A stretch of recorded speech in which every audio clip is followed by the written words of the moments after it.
closer than 15. So I wanted to say that. So things to consider when you're planning your garden.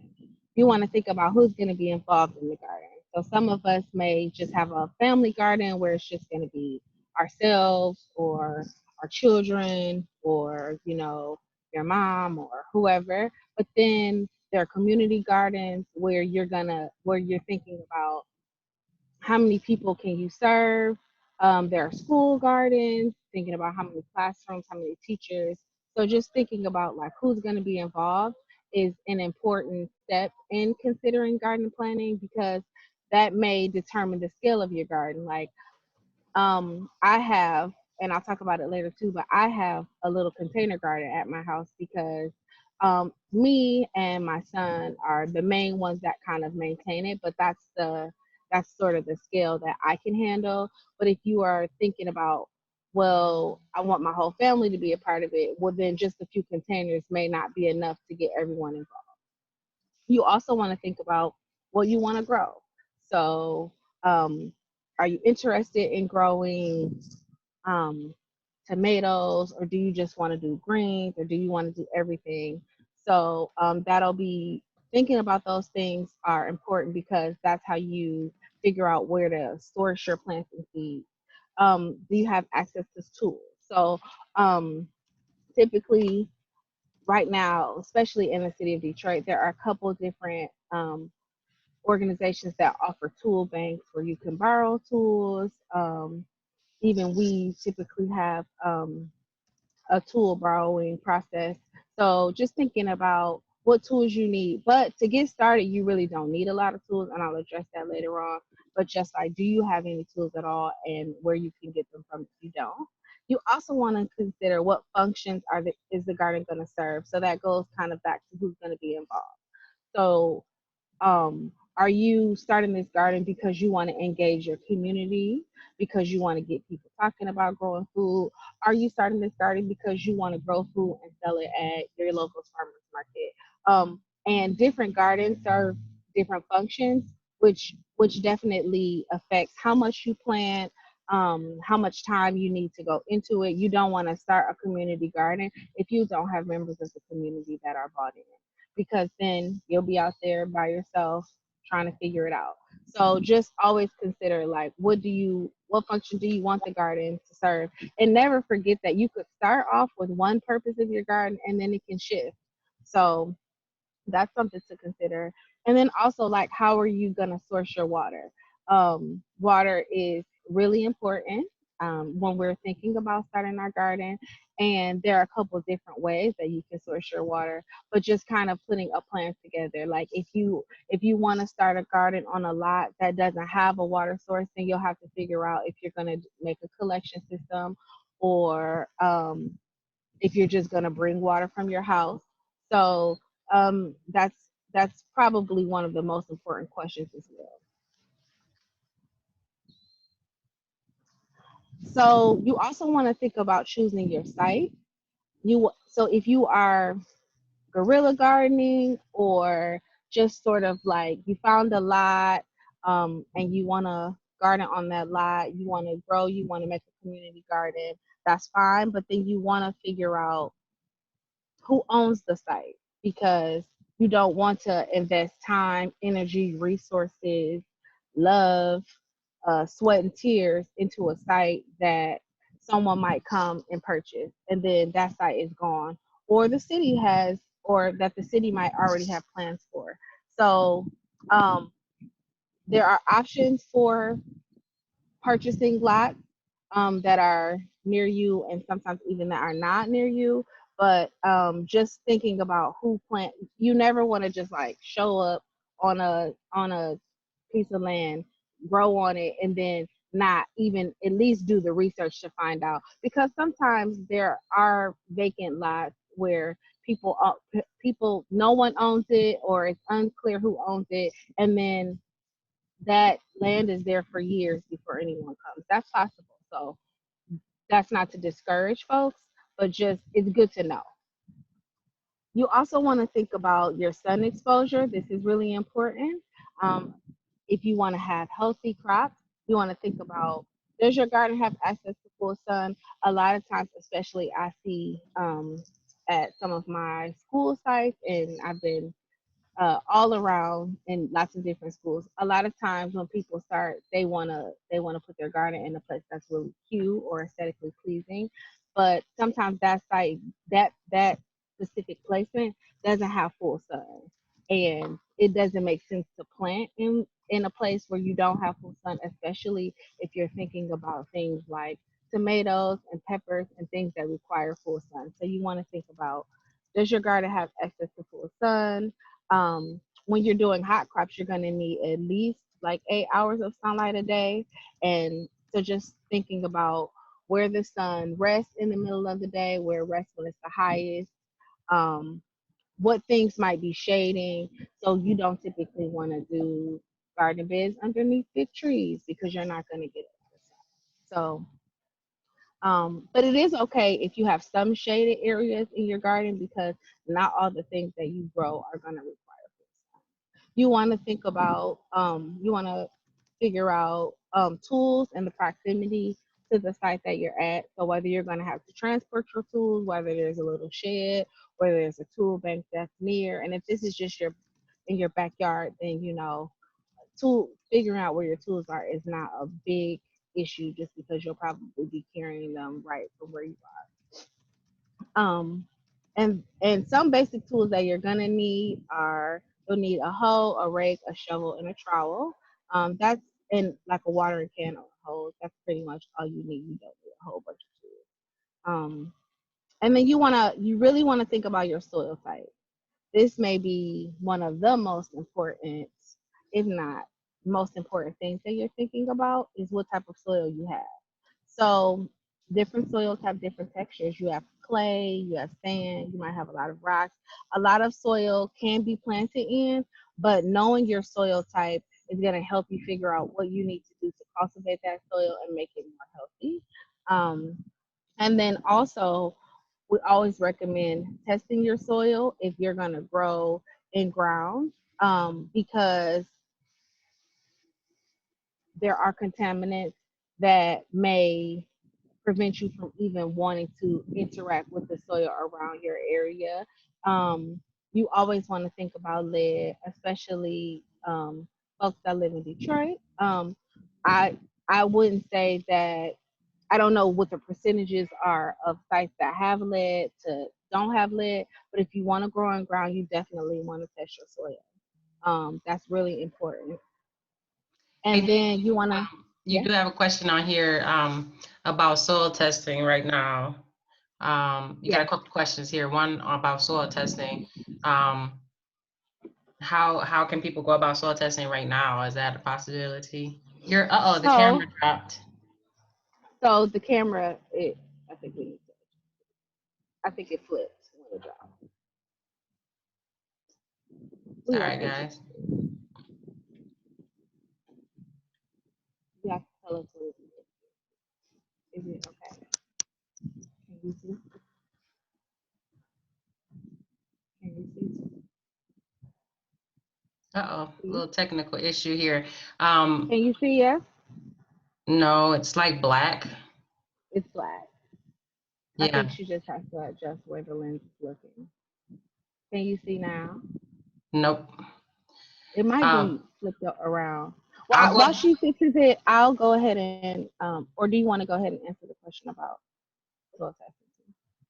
Oh, go ahead, Nick. Okay, There's a couple other questions too.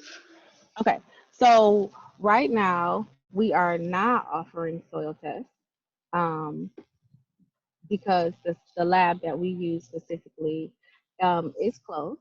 So typically, if a person was enrolled in the Garden Resource Program, they would be afforded one free soil test for the year in a 30 by 30 area. So they could either, we have resources, we have a whole sheet that teaches people how to test their soil on their own. And we also can come out and do a site visit where or we'll take the soil sample for you and then send it back to the lab. So that's usually how the process works. But right now, the lab is closed, so we're not offering soil tests right now. So if you're unsure, and I'll talk about this in one of my later slides, but if you are thinking about getting a soil test right now and you're concerned about the quality of your soil, I would go ahead and suggest to do containers or raised beds where you fill the containers and the beds with soil and compost that you purchase. Okay, and Just then because we don't have soil testing available right now. okay, hopefully that was clear. If not, we can please drop the questions in the box. But Can you is see now? yep, I can see you right, really Okay, great, good. great. And question on whether the soil testing is expensive. Um, if you can chime in on that, and then you have some questions about tools, and then we can move on. So with the garden research program, you get one free soil test. But then after that, if you want to test a bigger area of your garden, it's $30 per test. Okay. So, Yep.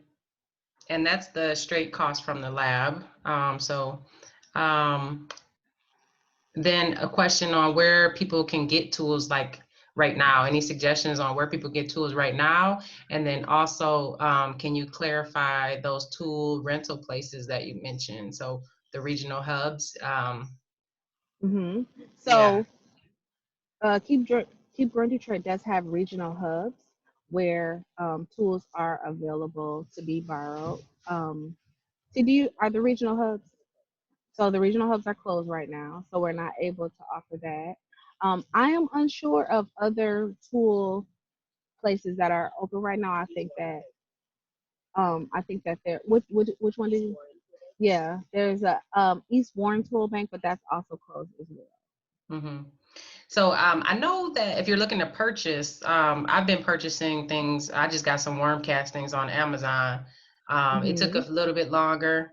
Um, but if you're looking to purchase, if you're looking to rent, let's get through a couple weeks and see how this crisis is going and see if we can open those back up. So sorry about I that. mean, also if you're looking for like if you're just doing a family garden and you just need like a few, I mean, again, you can do this at your own risk. But I would even look on like Craigslist and see like because sometimes people are just like giving away tools because they have too many, or they'll let you get them for a nominal. Yeah, So yeah, like Craigslist is a good place to find garden supplies if you just really don't have any and you really can't borrow any from anybody. Oftentimes there's somebody on there that will give you a shovel for like $5 or $6 just because they have 15 shovels. okay. Okay, Um, and then Jarnetta, I saw your question about containers, and I think Nick is going to talk about that a little bit later, so I'm going to yep. hold that one. Okay, let's keep going. Okay. So I think I talked about identifying water source, but I didn't. But if I didn't, just figuring out where your where your water source is going to come from. Do you have a spigot near your garden? Do you have to transport your water? So just thinking about the fact that even if you don't have those things, water can be collected really in anything that's clean. So um, you can collect water in old toast that you might have. You can collect water in, like, if you have a big plastic trash can, you can wash that out. You can collect water in that trash can. Um, so you can really collect water in whatever it is you have to collect water. It doesn't have to look a specific way. I think that it's just important that we collect water so that we can conserve water. And if you can't collect water, that's okay. But just just wanting to get away from the idea that you have to have this water collection system or you even have to have a rain system. So seasonal planting, when we're thinking about growing food, we always have to think about what's going to grow in what season. So you want to choose the varieties of vegetables that are current to your specific season. So right now we wouldn't plant tomatoes. We wouldn't put tomatoes in the ground because it's too cold and tomatoes wouldn't make it. And so that's one of the major things that I think people get wrong is they're like, oh, I want to grow food. And then they just go and then they buy seeds and they throw them in the ground and they don't really have that seasonal knowledge. So people in Detroit has a Plan Your Garden sheet that outlines the front page of it sort of outlines what season plants are offered through our program in the different seasons, but it's also it can be a tool to see what grows when. So right now we're in cold crop season and so if you're looking at the sheet, cold crop season and fall crop season are going to look alike because right now, the spring and fall, the temperatures are very close to each other. And then you have, your hot crop seasons, which are things that you plant in spring, like later spring, closer to summer, that go through till about the beginning of fall. So you just want to and then when you're thinking about what you want to grow and when you want to grow it, then you always want to prioritize the vegetables that you really like. So you don't want to just be like, for instance, I personally, I don't care for carrots.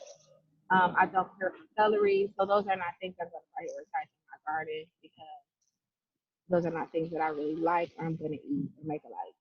So it's fine to, if you just like collard greens and arugula, just plain collard greens and arugula. Hey, Nick, that's 'Cause- great. You had mhm. a couple questions like, okay, around Yes. the soil, like soil type. What type of soil should people be getting? What type of compost? Like, was a So question. we generally recommend like what is called 50-50. So 50-50 is just regular soil, but you want to get soil that doesn't have chemicals in it. So if you're going to like the hardware store or somewhere like that, you want to stay away from like the Miracle Grow and things that have chemicals. So you just want to get soil that doesn't have any chemicals in it. And then the other part of the 50-50 is compost. Um, and compost is a little bit more difficult to buy like bags or in the store. Um,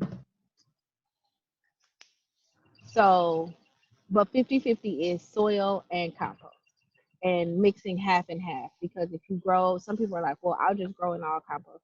But the problem is that because compost is just like pure organic matter, it breaks down very quickly. So you have to replenish your soil more. So 50-50 is just a good mix.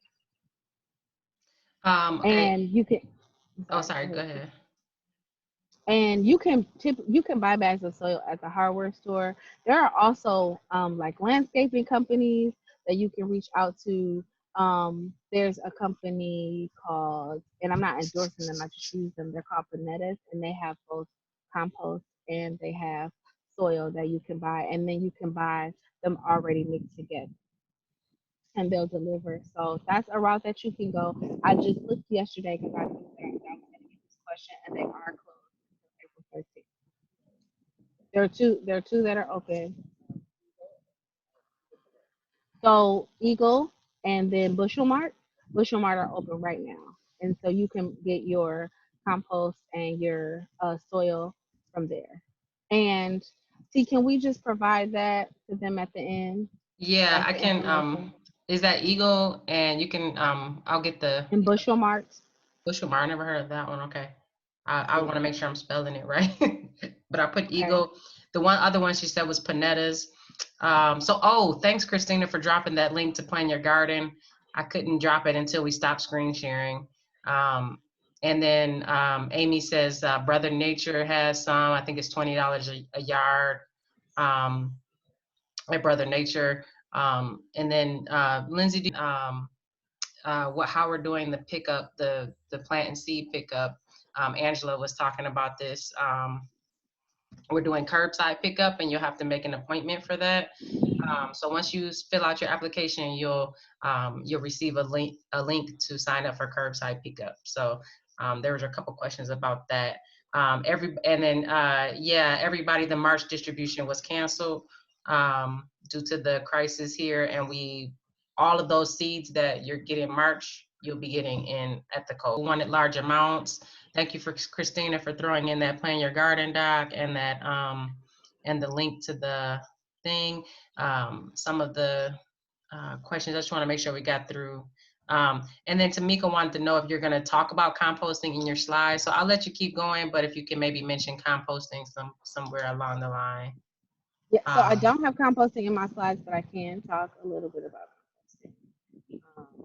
I will begin by saying that at-home composting is an undertaking, and so that is not to discourage people from composting at home, but I think that composting at home, it's much like urban gardening. It's this like shiny, glorious view, and just know that composting at home means that you're taking your food scraps that are applicable to go into the compost. So your fruit and vegetable scraps, excluding like a lot of citrus, um, bread scraps, as well as like eggshells, coffee grounds, like those types of things are the things that can go in compost. And then you want to mix that in with like leaves or grass clippings, but it just gets complicated because if you are a person that puts chemicals on your grass or around your trees or where things might fall, then remember that those chemicals that are going to also go into the compost. So um, when you're thinking about composting at home, you're thinking about taking your food scraps that can go into the compost. Um, we never recommend putting meat into the compost. So again, just like vegetable scraps, fruit scraps, bread, eggs, coffee grounds, things like that. And then you have like your old leaves, grass clippings, and then even straw and like mixing those things in. Um, Sometimes people put a little bit of compost in there just like to get it started. And then you want to be constantly in like a closed container that also is airy. You want to turn those things over. But again, because you have food scraps and because compost doesn't break down immediately, it takes months to break down. Compost can attract rodents. um, so when you're composting at home, you just have to make sure that you're being very careful and precise with the way that you're keeping your compost. I mean, and if you don't, that's okay, but just know that like unfinished compost can have both smells and rodents, and your neighbors might not really appreciate that either. So composting is just a whole thing in and of itself, and so I don't want to go too deep into it. And there's a one pager on composting on our website that you can find. Yep. So Okay, Camila said you're doing a great job, Nick. thank you. um, So let's talk about seasonal planting, or you have more questions? I'm just trying to. There's a lot coming in. I just want to make sure I get all of them, but I think we can Okay, circle back to some of them. Definitely going to okay, circle back to more clarification on the hubs, guys, and okay. then yeah, I think that was and then we'll definitely also clarify for new members the pickup process. Somebody asked about fruit trees with the seed. Fruit tree distribution happens earlier in the year. So unfortunately, I think you Yeah. missed that one. Put it on your Yep. calendar to look for that application mid-January. I believe that comes out early February. And we usually do that distribution in March. Let's see. Okay. Thanks for people who are chiming in with And thank you for the suggestions. question. Yeah. Are you ready to go to the next slide? I'm on 5 I now. You am want to go to ready. 6? Okay. So, one thing that it's good to know the difference between hot crops and cold crops. So, hot crops are vegetables that require full sun, warm soil to produce what we call fruiting crops. So, hot crops produce a fruit. And so, those are your things like tomatoes and peppers, um, and squash, but there are squash that are also cold crops. But like zucchini, things like that. Eggplants are a hot crop. So things that have something that attaches to them that you pick off, that's a fruiting crop. Um, and hot crops require more watering and maintenance. And then also melons, which um, are also a hot crop, but we don't pick in the same way.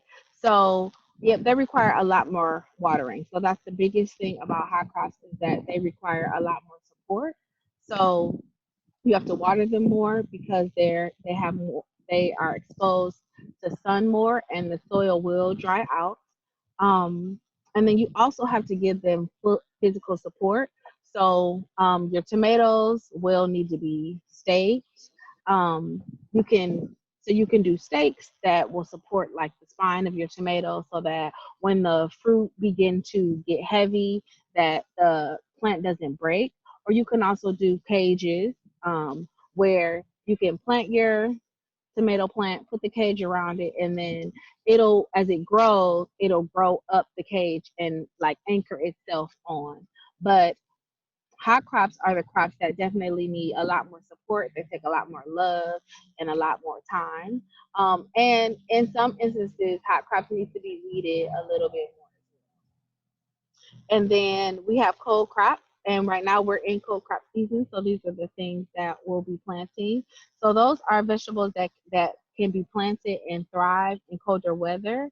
Um, they can typically be planted like right after the threat of frost has passed. So a good thing to know about cold crops is that you can let your cold crops like go into your summer months. But if you let them go too far, they take on a bitter taste. They also bolt, so the way that you know that your cold crops need to be pulled up and that they've ended their season is, let's say you have a romaine plant. Romaine plants, they go in the ground and they kind of spread. But once the plant starts to go straight up and down, that's what's called bolting. And that means that it's done. It wants to come out. It has served its purpose. Um, or they'll begin to flower, which means that, and when plants flower, that means that it's signaling that it's not going to produce any more viable like leaves or fruit or anything like that. That means it's done and it's ready to be pulled up. And so some cold crops are greens, cabbage, kale, broccoli, or lettuces like romaine, arugula, um, leeks, bok choy, celery, and then like your carrots and your beets and your turnips. Those things are cold crops. Um, so we're gonna get a little bit into garden preparation. So there are different ways, there are different methods to growing. So in-ground beds are a common way that people grow, especially if they have a good amount of land. Um, this is if you already have soil on site. But if you're starting at a new spot, or if you're starting in soil that you're unsure about it, then you definitely always want to get a soil test just so you know what's in your soil, so you're not growing in soil that has a lot of lead, or you're not growing in soil that is not the right texture or needs amendments. Um, Again, right now, if you were thinking about starting your or planting in right in the ground in your garden, you're just getting started right now, soil testing through us is not available. So we can't really recommend that that's something that you do. But just in general, when you're thinking about in-ground beds, you want to think about the future. And so we typically recommend that people make what we call a lasagna bed, and that's because you're adding layers. So you want to do a layer of shredded leaves. You can do like newspaper and compost, and over a few months, um, the layer is gonna kill the grass that's underneath it, and it'll decompose. And then it'll kind of like enrich the soil that you're ready to grow in. Um, when you're doing in-ground beds, even any beds, you want to think about how you cultivate a strong seed bed, and a good seed bed is really essential for plant growth. So you want to make sure that when you are prepping your in-ground bed or even your raised bed, that you are making sure that the soil is even, you're breaking up any clumps of dirt. You're adding compost to the bed. I call compost like a little vitamin. So you're adding compost to the bed that to kind of like give those plants that are getting ready to go in there a little boost. Mhm. And Nick, your screen ran out, oh, just so you know. I can still hear you though. can you see now? I can't see you. No, You can or cannot. I cannot.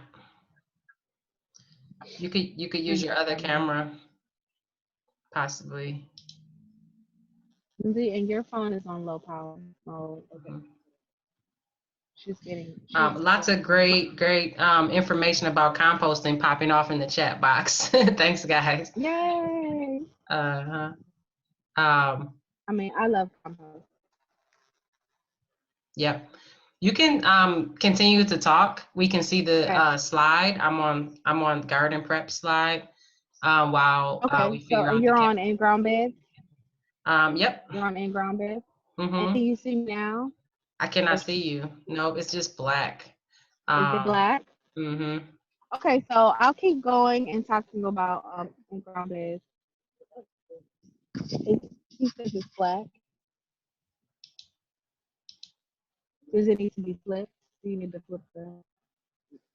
So, um, so for in-ground beds, we have in these pictures we have one our in-ground beds at a community garden, and you'll see that in between each bed, there are there there's a layer of straw, or that's not straw, that's wood chips, and so creating a pathway is one way to distinguish each bed from the other.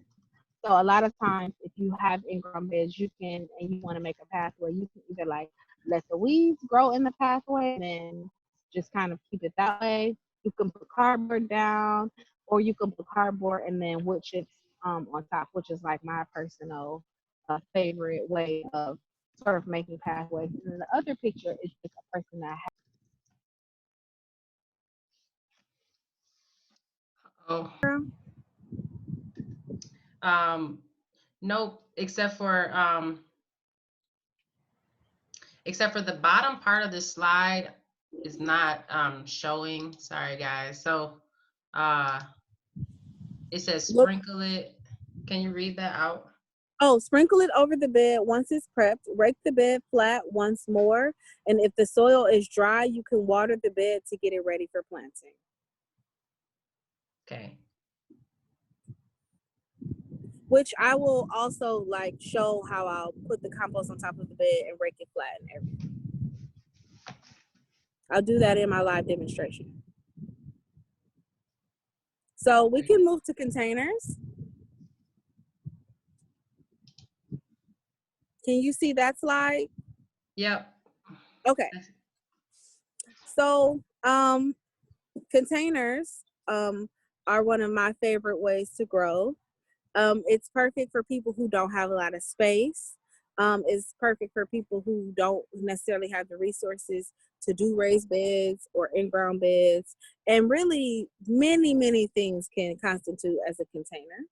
So you always want to make sure that whatever container you use has holes in the bottom, or you can put holes in the bottom yourself. I have gotten like plastic containers from Home Depot that didn't have holes in the bottom, and I drilled holes in the bottom. I have taken a shovel and like busted the bottom out of the container, just so that I have drainage. Because the thing about the reason why you want to have holes is that you want, when you're watering your soil, that you want the water to be able to drain out of the bottom, or else your soil can get moldy, your plants can rot. So you definitely want to make sure that whatever container you have holes for drainage. because containers tend to dry out more quickly, then you definitely want to use your 50/50, and you may have to water your containers more often, um, as opposed to like your in-ground beds or your raised beds. So that's something to keep track of.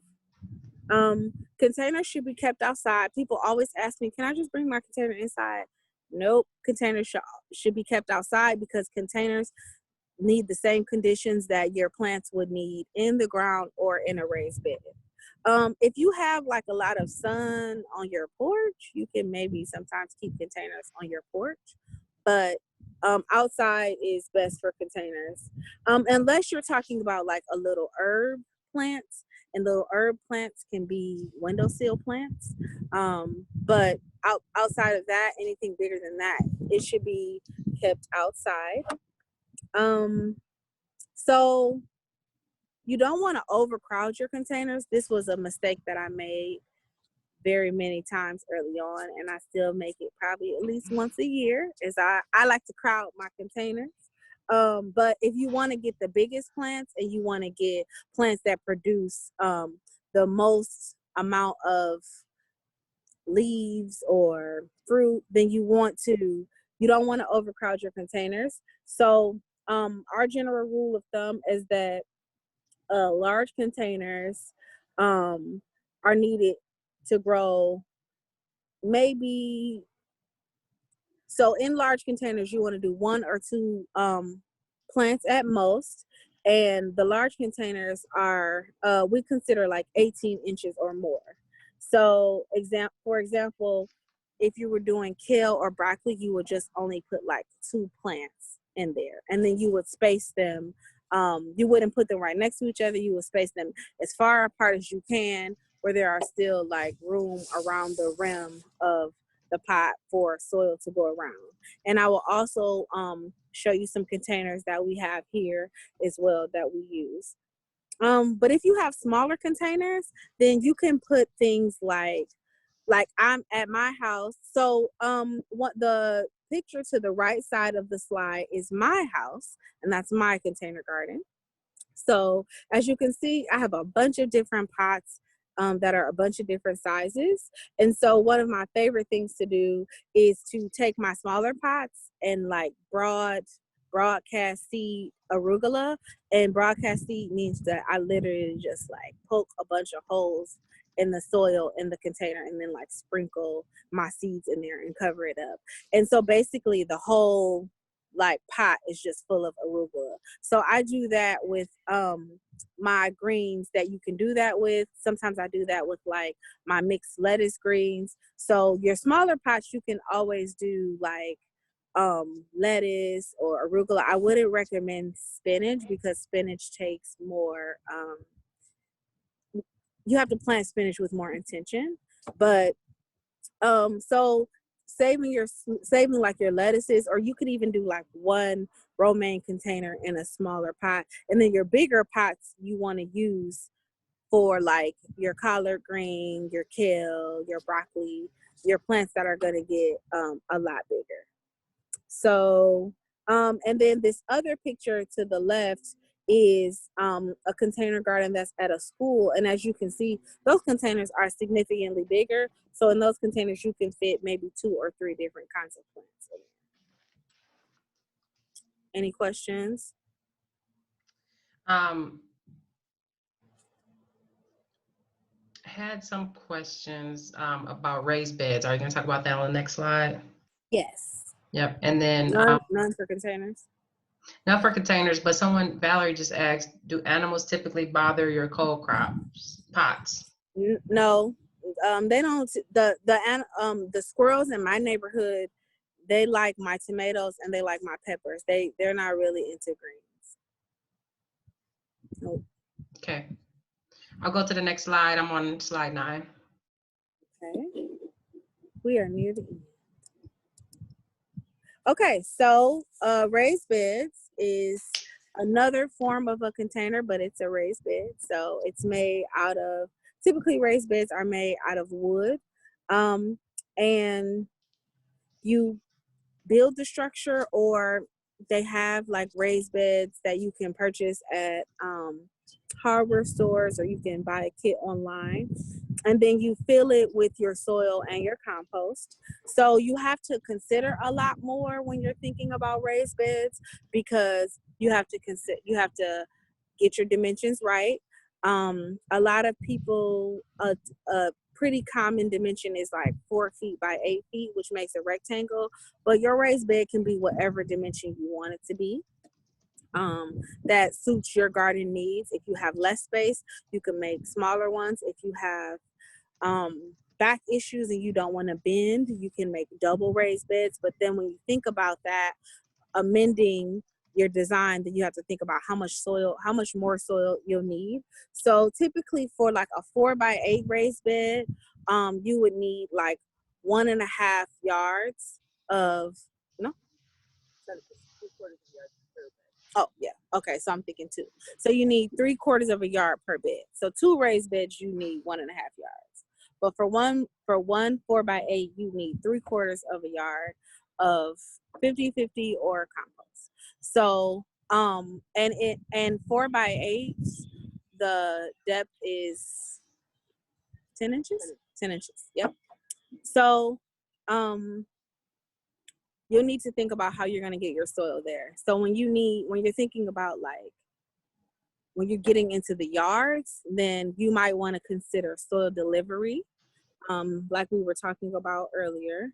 You want to think about, and if you're getting your soil or your compost delivered, then you want to think about a clear pathway, how you're going to get the soil from wherever they're going to drop it to the bed. So then you might need a wheelbarrow. So these are all things that you just want to consider when you're thinking about raised beds. What kind of wood you want to get. Raised beds typically last about 5 years, but not more than that. But those are raised beds that are treated. So you want to think about like treating the wood, so because it's going to be outside, so you want it to be weather resistant. And then you want to think about the ground that's underneath it. So I've seen raised beds on everything from concrete to just wood chips to grass.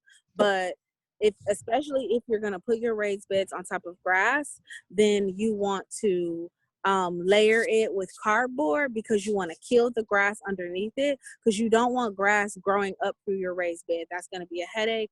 That's going to take a lot more maintenance. So you want to lay a layer of cardboard down, and then you want to put your soil and your compost on top. I'm going to drop a link to how to build raised beds at the end, as well as some other guides that we have, just so you know. Somebody was asking about the depth of the minimum depth of the beds, Nick. I told them we used the 10-inch, but I guess they could do something more shallow if they were just going to do something like with some shallow roots in there. We use the 10-inch in case you want to do carrots or roots in there. Yep. Ashaki, hey Ashaki, can we please include places we can order soil? Yes, I can include that. I'm putting together a list of things that we might need to email you afterwards, documents and things, including the slides somebody asked for. Shaki wants the soil information. We have a list of places to send you for soil. And then I can put a couple more links at the end or out to all. Okay. All right. I think we're ready to go. Any other burning questions about raised beds? I do want to do a whole class, raised bed class online. So how to construct them. So. Oh, I would like that. Yeah. With raised beds, do you change out the soil every year? Nope, that is not necessary. I mean, your soil may it may decrease a little bit, and then you can like top it off if you want to top it off. But you don't need to replace. Nope, because what we're doing is we're growing our soil. So from year to year, the more things that you plant, then the healthier your soil is going to be, the more viable your soil is going to be. So you don't want to replace it every year. Nope. And I also don't replace the soil in my containers every year either. Mm-hmm, mm-hmm. Lisa mentioned a good point. If you're planting in the future, you can die off the grass by killing it with like black plastic.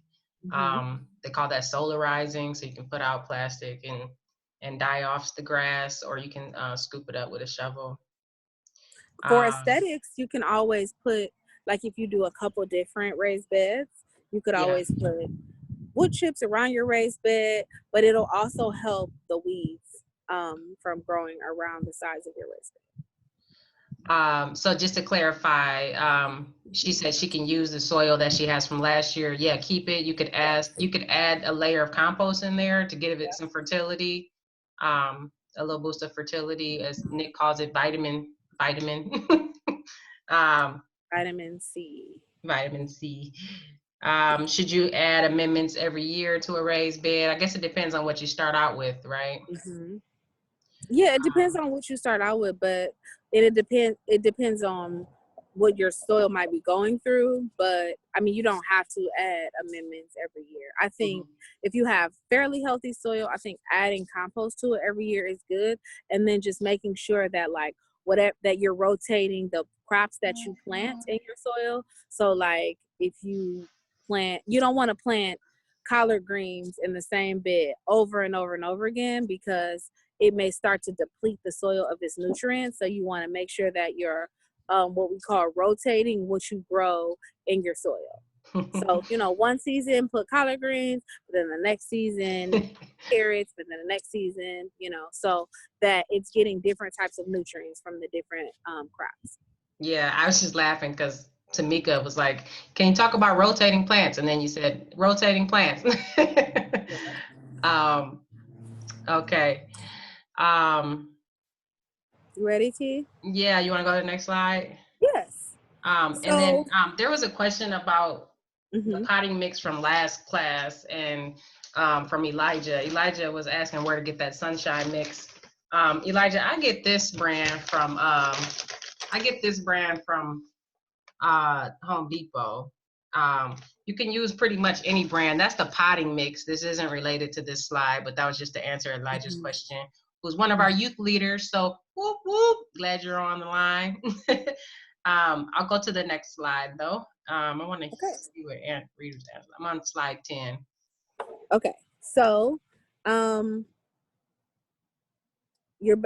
you've prepped your beds, built your beds, got your soil ready, now you want to think about planting. So a big thing, like we mentioned earlier, is spacing. So you want to plant your seeds and your plants with the correct distance apart so that they can have enough area to grow to full size. So one thing is, I mean, different people have different philosophies and methods. Some people plant very densely, very close together, but they don't mind. That's what their preference is. But if you want plants that are going to produce the most, you want to give them an appropriate amount of space apart. And so some of these things I'll just be demonstrating. But when I'm thinking about my bigger plants like cabbage or kale, I typically put them at least a trowel's width apart, just because a trowel is what we have available, and that's what Lindsay taught me, and I think it's a good rule of thumb. Because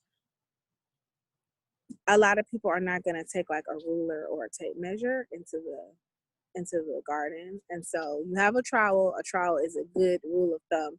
If you have a trowel's width away from each plant, as well as away from the sides of your garden bed or the sides of where the soil starts, then you'll have a good gauge for how close your plants should be. Seeds are different. You have to look at what the seed package says, because different seed packages have different spacing. So the big thing is like, look at the back of your seed pack and read what it says. A lot of seed packs will say 1 inch, a fourth of an inch, centimeters. That's when if you might want to go ahead and get a ruler, or if you're unsure, if it's your first time. For me, I use the first segment of my finger as a rough estimation of an inch. Everybody's segment of their finger is a different length, but that's what I use as my estimation of an inch. Again, I have been growing for a long time, so I just kind of like go with it. But again, for seeds, you want to read the back of the seed package, especially because you want to really know how far apart your rows should be from each other. You want to pay special attention to days to harvest. That's going to help you to know whether your plants are doing well or not. A big mistake I would make is I would put something in the ground and then I didn't know how many days until it became a mature plant. And then I would be like, my plant is dying. My plants aren't doing well. But then like 30 days later, like the package said, they were coming to full maturity. So you definitely want to figure out how many days to harvest, and that will give you a guide to watching your plant and seeing if your plant is doing well. If your plant is 45 days to harvest and then at day 40, your plants are still looking really small, or then that like there may need to be some adjustments, or you might have your plant might not be getting enough sun or whatever. And then when you get your transplants, so the transplants that you get from us don't typically need to be hardened off. In my personal experience, I don't typically harden my plants off, but Lindsay's shaking her head saying, no, that's not true. So, yes, you need to harden your plants off. So hardening off means that you're basically just conditioning your plants to go outside, because your plants have lived in a warm environment for most of their lives, and now they're just going to be outside in the cold to fend for themselves. So what you want to do to harden them off is bring them outside for a few hours each day, and then take them back inside. And then you want to do that for a week or so. And that's just like acclimating your plants to the cold air, and then they have a better chance of surviving once you put them into your garden outside while it's still a little cold outside. Any questions on that? Okay. You want to go to the next slide? Yes. So, oh, and before I move from that slide, just kidding. We have a guide for spacing and planting, so that's also available on our website. And I really love this guide because it lists all the different plants and seeds, not all the ones you can ever grow, but the ones that we offer. And then it tells you how many days to maturity. It tells you when to plant. So that's a really good guide for folks that are just planting. Mm-hmm. Yeah. Can I just make a note about that? So if you're new to gardening, the top half of that, I'm going to send this out as well. The top half of that are seeds you can direct sow, meaning you can go right in the ground. And the bottom are when you would transplant them from those little starters that we give you. So just the difference there. I'll send you out this guide. You can kind of take a look at it more closely. Any watering advice, Seth is asking? So that is next. Oh, boom, right on time, Seth. Should I go to the next slide? Yes. So the 3 W's: watering, weeding, and watching. So hot crop, the biggest thing to know is that there's a difference between hot and cold crops. Also includes how much you water. So because we're in cold crop season and spring tends to be rainy, then you really kind of just have to watch how often you're going to have rain. So cold crops don't need as much rain. A good way to know if your plants need to be watered is by sticking your finger in the soil, because we water the soil, we don't water the plants. We don't give the plants a shower. They don't need a shower, but we water the soil. And that's how the plants get their nutrients, and they get their proper amount of water anyways. So we stick our finger in the soil, and once we stick our finger in the soil and pull it out, then if the soil is moist, then we know that we probably don't need to water. But if the soil is dry, then you definitely need to water.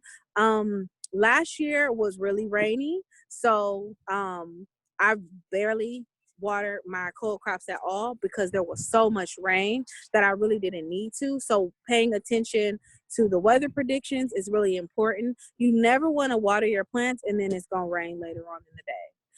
I definitely ruined a few plants last year because at the beginning of the season I was watering and then it was raining, and I like lost multiple pots of arugula from just being ruined by having too much water. So there is such a thing as too much watering.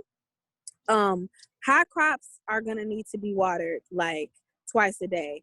And when you're watering hot crops, because they take full sun, you want to water before the sun comes up. That way it gives your plants the best chance of soaking up all of that moisture from the soil. So like a lot of people do in the morning and then after the sun has went down in the evening. So weeding. You need to weed regularly. Personally, I feel like weeding is like one of the biggest parts of garden maintenance that people don't think about. And when you're doing things like raised beds and containers, I can tell you that you're not going to need to weed as much as if you're doing in-ground beds. So that's definitely a plus. You won't have as many weeds, especially in containers. You won't have as many weeds at all. But one thing to take note of is if you have containers or you have raised beds and then you are mowing your lawn and you don't have like any sort of like row cover or something to cover up your beds, and all that grass goes into your bed, you will absolutely get grass in both your containers and your beds. So, and you will have to weed all of that grass out. So just thinking about like cutting your grass, the grass will fly into your beds, and then you will have grass in your containers and your raised beds. So when you weed, what you're looking for is you're pulling the weed all the way up from the root. I will also demonstrate weeding in our live demo, so I won't spend too much time on it. But the reason that we do weed is because we don't want our plants to have to wrestle for the nutrients from the soil with the weeds that we're not consuming. And then the last W is watching. So you just want to be looking at your plants. Are your plants healthy? Do they look like, do the leaves look green? Do they look like they're the right color? Is your soil moist? Is your soil dark? Or does it look like dry and dusty? So just making sure that you're looking around your garden, making sure that like something's not stealing your tomatoes or taking bites of your tomatoes, or checking for pests. Checking the backside of your cabbage and your collards to make sure that you don't have like aphids, or you don't have like an infestation of something. Just like looking at your plants to see what's going on with them. You can't plant things and then just walk away from them. You have to be, your plants are living, so you have to always be taking care of them and watching them. And then staking and trellising is also a part of maintenance. Again, if you have things like cucumbers, peas, tomatoes, they're going to need to be staked, or they're going to need to be trellised. So they're going to need support so that they can either grow up like a vine or grow up the trellis, or so that when the plant gets heavy, it doesn't bend over, break. And then another reason that like we support our things like tomatoes or cucumbers is that if you have a tomato that leans over and touches the ground, it's gonna rot if it's touching the soil for too long. So that's why we want to support our tomatoes as well, so that they stay upright, so when we pick them, they're not rotted. Okay. Questions? You got a little lineup of questions here. Before, Okay. are you gonna head out now, or you want to show the glossary? Do you want me to do the questions, or you want to? Sure. Let's just do the questions real quick, and then we're at 2:20, so I just want to be mindful of the time too. But We have, Tamika says she gets a little bit intimidated by seeds rather than transplants. Transplants are definitely a lot easier. So as you're doing your demo or as you're talking, can you give some common mistakes, that we make with seeding, and then like similar to what you said with like spinach versus arugula. So is what she says. So so if you're doing your demo, if you can think about like talking in some of those points. And then Zoe is asking about mulching your beds. Do you want to talk about mulching a little bit? And also Jami was wondering about mulching. Does putting straw down, straw would be a one type of mulch. Does that affect how much you water? So can you talk a little bit about mulching before we move on? Yes. So, so mulching your beds, particularly with straw, that's something that you can do when it's time to put your garden to rest, which is something I didn't put in this presentation, interestingly enough. So I'm sorry. But mulching your beds is a good practice when it's time to like pull all your gardens, pull everything up, and put your garden to bed for the season. And it's also something that we do when we're planting garlic. We put straw over our garlic, but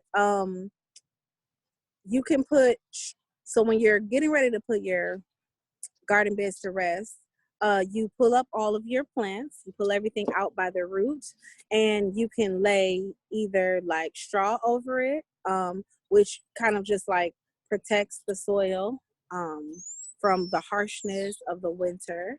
And you can also put leaves down, but leaves tend to like blow away, honestly, depending on how windy it is. And outside of leaves and straw, I mean, I wouldn't put like wood chips down over the soil. So, are there other types of mulch people were thinking of that I'm not thinking of? Yeah, one sometimes I use for just like my beds. I'll put even just like compost. I mean compost. I'll put like well, a layer of compost does act as a mulch, but I was thinking about those coffee bags that we used to have. They're like those Yep. burlap sacks. Sometimes like if I have a row that I know is gonna get really weedy, I'll put like coffee bags on there just to keep it down. Or some people like on the farm we use those black tarps to keep down on the weed pressure. Wood chips are good for like perennials and flowers. They do tend to draw nutrients out the soil for vegetables, but I do know some gardeners that grow in wood chips. So farming is kind of, try it and see what works for you in a lot of ways. You have a question about tomato staking. Do you use netting, or do you want to talk about that weave method? I think that's what we use on the farms. Can you talk a little bit about the netting, the trellis net?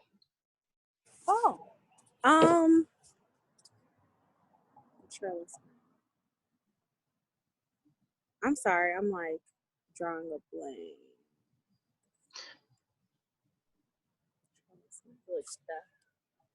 Oh, yeah.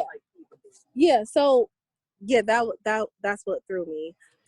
We don't typically suggest the trellis net for tomatoes. Because just looking at it, tomatoes are a little heavy for that kind of net, and I can see it not really being able to support it. I think for peas or beans or maybe even like small pickling cucumbers, I think that trellis net would be appropriate, but I wouldn't suggest trellis net for tomatoes. I would suggest stakes or like tomato cages. Yeah, people are talking about tomatoes. Why don't you set up for your demo? If you want to walk us over there, I'll try to answer some of these questions about tomatoes. Okay. Eaten. Okay. I know that critters always eat my tomatoes. They'll grab one They'll grab one bite just as the tomato is getting juicy. You wanna grab this? You wanna grab my phone? And it's always irritating. So couple of things, definitely plant more. And sometimes what I'll do is I'll pick my tomatoes when they're green, so that the animals don't like them as much when they're green, and I'll stick them in the window to ripen. Yes, as it says, never ending battle with with the nature. So plant more is what Lindsay always says. What do I say? Yes. Okay, good. Leslie says shredded brown or newspaper works good for mulching. Okay, good. Weeds are a big problem in my garden and I need to mulch. Yeah, if you have a big problem with weed pressure, you're gonna want to put something on your beds to save your back.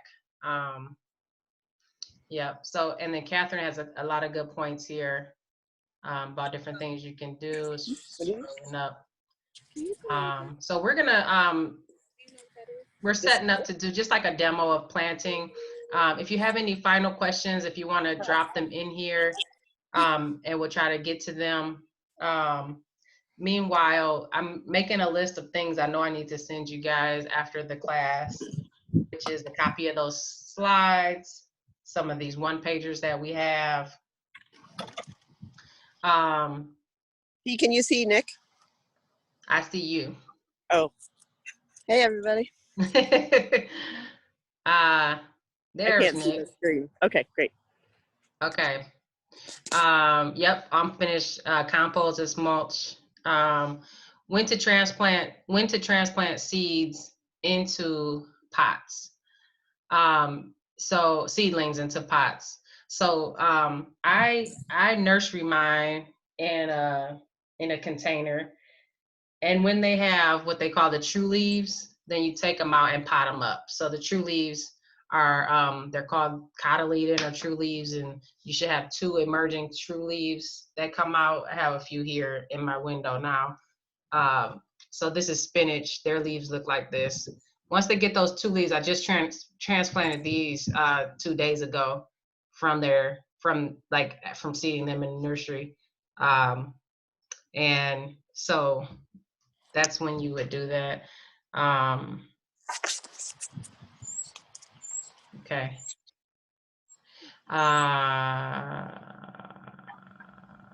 Okay.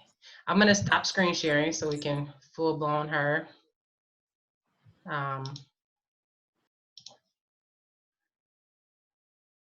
Okay. I think I lost your video, Nick.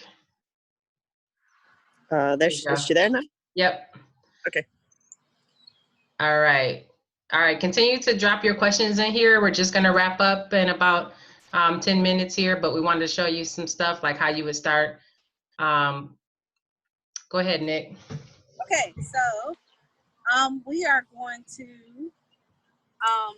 we're gonna first. So this is how we would like prepare our bed for planting. So we got some dead plants in here. So we want to pull the plants out. Most these plants are like easy enough to pull out, just with our hands. But if the roots were a little harder, you could use a trowel. So you would put the trowel in near the roots, and you would lift up. And then when you're pulling your dead plants out, or when you're weeding at all, you want to shake off the existing dirt because we want to keep all of that soil right in our bed or our container. So you just want to make sure we keep all that dirt in there. Yep, so you just want to grab your plants, your dead leaves that you don't need, throw them out. So now we pretty much weeded our bed. And the next thing we want to do is we want to add some compost. So I've got some compost here. So we just want to throw some compost in here. As you can see, the compost is really dark and rich. And we want to break up large clumps, both in our dirt and our compost, so that we can have the smoothest bed possible. This is a really good activity that kids can do. They like to break the dirt. And then with your shovel, so you can use a shovel and you can turn the compost over into the soil, or you could do this with a trowel if you're just adding a little bit in. You just want to stick your shovel in and incorporate that compost right into the soil. And then personally, after this step, I would add a little bit more just to top it off. But then you want to take your rake and you just want to rake it pretty flat. Can you see that? See? See, can you see it? Yep. So you just are raking your seed bed pretty flat.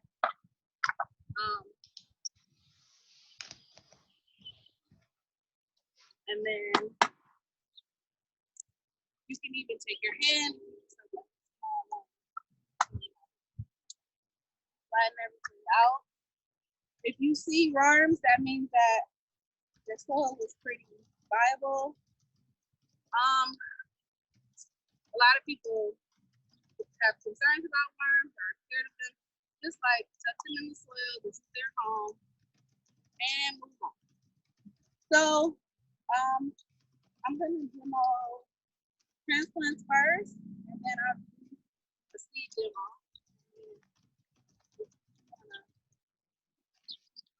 Your voice is breaking up a little bit. Maybe get a little closer, Lindsay.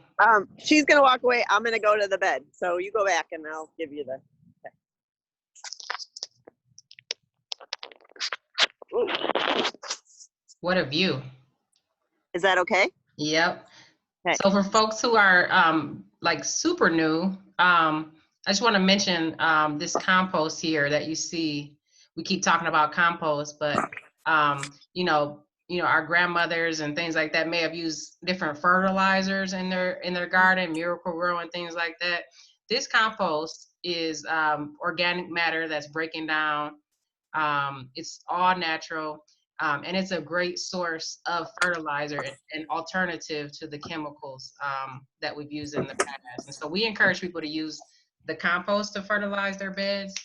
And that I just wanted to mention that while we had this up close view of the compost. So if you're a GRP member, you're going to get your seeds and things that look close to this. These are collard greens. So you want to be pretty careful about your transplants. You don't really want to just like grab them right from the root. These are, I can tell that they're going to be really soft when I take them out of the pack. So I'm just going to squeeze from the bottom so that I can try to keep this, the root system intact. For plants that have a really tightly wound root system, you want to massage them a little bit because you want those roots to spread out when they get in the soil. And then using our trowel, I'm going to space from one side of the container and then the other side. So that lands me about here. And then just with my hand, I'm going to make a little hole that's no deeper than this. I'm going to set it in there, and then I'm just going to spread my soil right around the plant. You don't need to pat it down. You want to keep the soil loose around the plant, and you don't want to like mound your plant. Like you want your plant to be able to live and breathe and grow up. So that's how we put our transplants in, and then I will put my next plant right here. So this is what I mean by using the trowel to space it.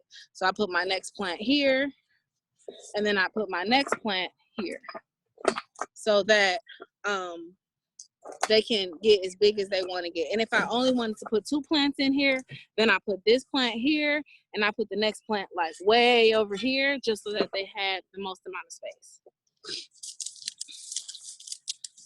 Any questions before I move on to seeds? Yeah, I'm trying to type as I go, but one question that might be good to talk about is how many plants can you fit in that size box?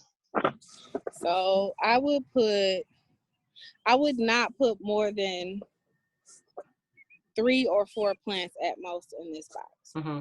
And also, I was telling her, I was about to type, it depends on what type of plant. Right. You have what kind of plant there? Collards? This is a collard. So different plants need different spacing. I put one here, and I put, if I wouldn't put more than 3 because collards get pretty big. I mean, and it also depends. Like, I would put 3, no more than 4.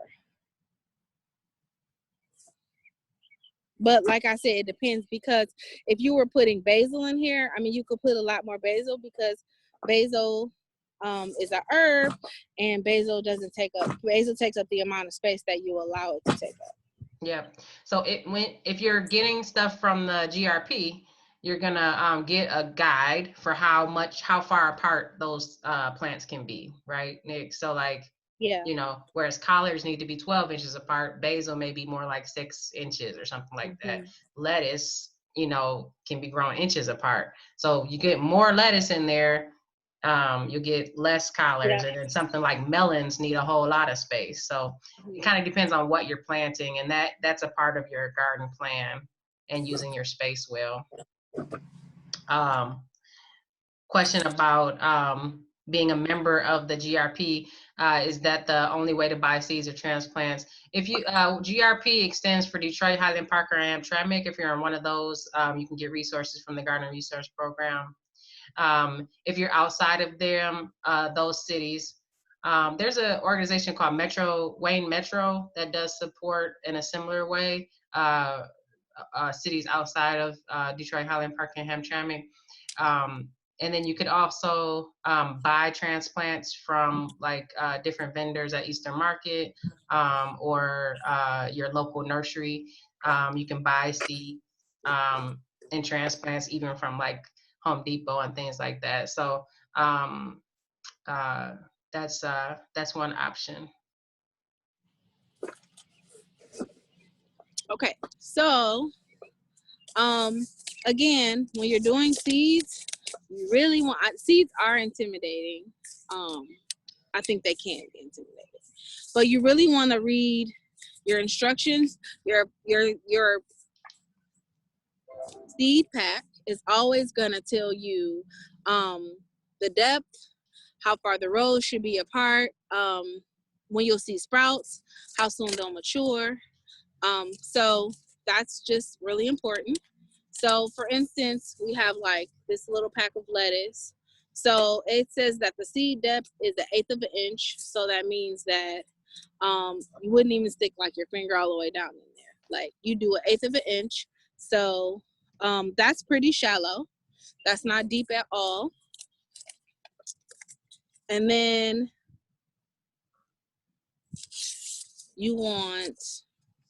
they want you to do 12 inches from each other.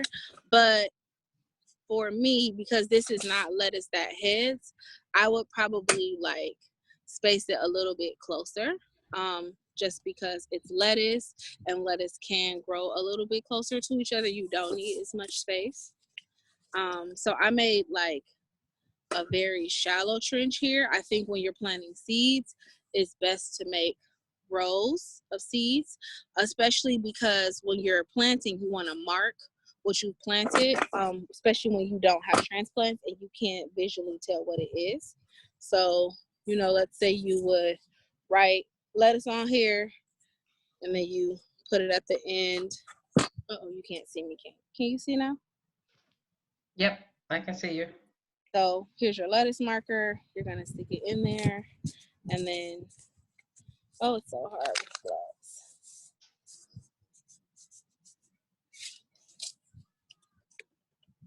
I'm gonna do my best to pinch, but it's hard to pinch with gloves.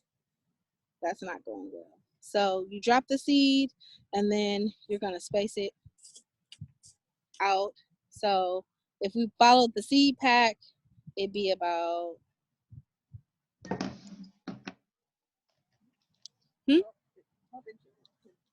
right. That's what I was thinking. Well, row space 15 inches, plant space 12 inches, which is so that so you don't need that much space. So I would just really for lettuce, I just like sprinkle it. I just want to be honest. I'd sprinkle it in. I give it some space, sprinkle it along, and then I cover it because lettuce doesn't need a lot of space. But for something like spinach, you have to be very intentional with spinach. I have tried the method. I just tried with spinach. It did not work. My spinach did not grow. It was all bad. So, for instance, this seed pack says that you want to sow one seed every inch, 1 inch deep, in rows that are 18 inches apart. So, you do the same thing. You do a trench, and then you're gonna drop your seed in, and then you're gonna do an inch, drop your seed, do an inch, drop your seed. But the important thing to know about spinach is that you're gonna thin it out, as it grows over the weeks and you see the plant comes out, you see the plants come up, then you're gonna thin so that you only see one plant every 2 to 3 inches. So you may have to thin more than one time depending on how close you sowed your seeds together. And thinning is just going in and pulling a plant out. So here's a plant, here's a plant, here's a plant, you pull it. Here's a plant, here's a plant, here's a plant, you pull it. And you do the same thing with both carrots and beets. So before we leave, I wanna do a harvesting. Oh wait, before we leave, one more thing. We have to water. So we put our seeds in, we put our plants in. We want to always water after we plant. So you don't want to drown it. You just want to give it, nice little bath. You don't want to create a puddle. That's too much water. And then you could sing to it, pray for it. But you want to give it some good intentions too. Okay. Quick, before you go on to the next box, Nick, can I ask you a question about thinning? So Colleen says she's new to thinning. What do you mean pull some out? What does that mean? And can you talk that through a little bit more? So you're gonna plant your row of seeds, and then when your plants come up, you're gonna have a row of a lot of plants. So then you're gonna go, whatever your thinning instructions are is how you follow it. So if you should end up with one plant that's 3 inches apart from the next plant, then you want to pull all the plants out in between each plant. So here's one plant, here's the first plant, and here's the second plant. If there are 5 plants in between both of those that need to be pulled to make it to, which usually it's not that many, that need to make you have that 3-inch marker, then that's what you do. Does that make sense? Is that help? Yep. Hard when you don't have plants. A question about potatoes, actually, while you're there, maybe looking for a source. Maybe Lindsay knows the source of where we get our potatoes from. I do not. We'll be doing a potato, a seed potato distribution. I believe that's early May, so stay tuned for that. So you can get potatoes from the Garden Resource Program. May look online. I'm not sure where we source them locally. And maybe I can, I'm sorry, who asked that? That was a little further up. Maybe I can get that information and send it to you in specific. Yeah. You could also, I mean, get some organic potatoes from the store and let them develop roots. We can talk a little bit about that after this. Sorry, go ahead, Nick. Okay, so I just want to really quickly do harvesting since we have something that can be harvested. So this was kale, or is kale, and let's just pretend like this is beautiful and it's ready and you want to eat it. So when you harvest, what you want to do is you never pull the whole plant up. That's, I feel like, a common mistake that people do. My mom did that with my lettuce one year. She put the whole lettuce thing up. So we don't pull the whole plant up. Plants like kale, collard greens, lettuce, they regenerate. So the more you harvest from them, but you leave the plant intact, the more the leaves will come back. So when we harvest, you want to harvest from the outside first because the plants inside, the leaves inside are going to be the smallest leaves. So you want to harvest the leaves from the outside. And what you'll do is you can either take like a knife and you can cut the leaf off near. Lindsay, can you get a little closer to her?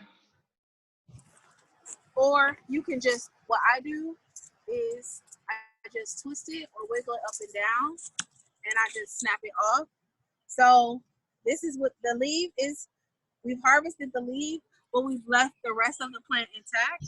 And so again, when we're harvesting, we're just gonna get as close to the stem as possible, and then we're gonna wiggle, pull it off, and then this is how we harvest.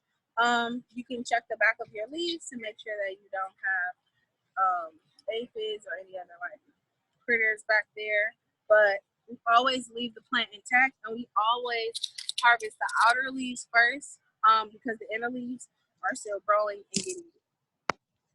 And the more we harvest, the more we get. So that's the biggest thing to know, is that the more you harvest, the more the plants will send more leaves out for you. So you could harvest 4 or 5 times or maybe even more, and your plant will keep regenerating.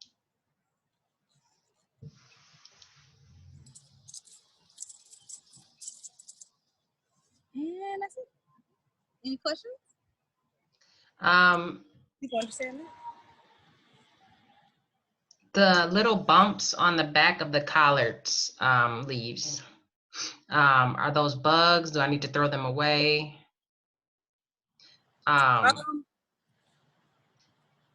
So it depends on what the bumps look like. If they're like gray and they're clustered, then those are probably aphids, and you don't need to throw them away necessarily. If you can rinse them off, if you can wash them off pretty heartily with a hose, and you can get them all off, then I wouldn't throw them away. You can also, if you just have a few, you can just do the same method you would use to wash your other leaves, which is the triple wash in cold water. So you're gonna like wash them, dunk them 3 times in like a basin of cold water, and just like swish them around. And that should like loosen any of the bugs that are on the back of their arm. And if you see that you still have some, you can like spray it off with like your sprayer. But the bugs want to eat this just like you. Right, and you said you could harvest those leaves like 4 to 5 times. Your audio had cut at that point. Yeah, or as many times as your plant will regenerate. Yeah. I don't want to say 4 to 5 times, and somebody be like, "Oh, leak out 3 times." But yeah, the more you harvest, then the more the leaves will grow back. Okay. Any final questions? A lot of people saying thank you. You did a great job. Thank you.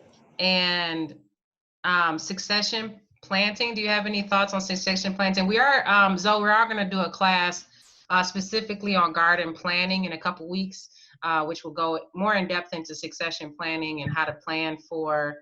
And if you're not familiar with that term, succession planning is where you plant a row of lettuce in week 1, and then you're planning another in a few weeks, so that you're constantly getting something growing and planning for that. So we're going to do a class for that on the 18th, I believe.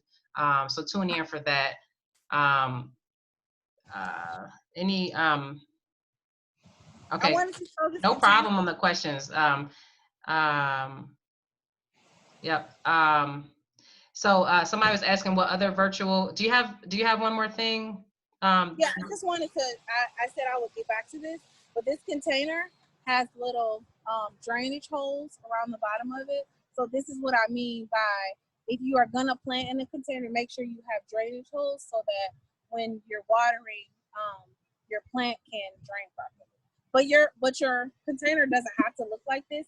I've had containers at home that there weren't holes in. My partner bought them for me, and so I literally just like busted the bottom of the container out of it, and it worked the same. Yep. Yep, very helpful, Tamika said. Thank you. And then someone was asking, is it okay if I wrap up, Nick? Are you about done with the demo? Okay, I'll wrap up. If you have final questions, drop them in there. I'll try to get to all of them. Just wanted to say a few things. Christina had asked about upcoming classes. If you got your e-newsletter, you got a list of the links, and I can try to include that. The next class, we're gonna be trying to do some on a consistent basis, Saturday classes. Switching all of our classes online. So every Saturday at 1 o'clock, we'll have a webinar through April. These are already, so next week, the 11th, we're gonna do water collection systems. And on the 18th, Zoe, we're gonna do that garden planning, as I mentioned. And the 28th, we're gonna do an introduction to beekeeping, okay? In addition to the Saturday classes, we're also doing some Facebook Lives on different beginner gardener topics. We're gonna try to stream those on Facebook and Instagram, Wednesdays at 3 o'clock, but that material will stay on our Facebook feed in our videos. So next Wednesday, Molly, our farmer down at Keep Growing Detroit Farm, is gonna show us how to do a germ test. So if you got old seeds hanging around, you wanna know, will they germinate? She's gonna do a germ test for us and walk us through those steps. These are our Facebook Live classes, Wednesdays at 3 o'clock.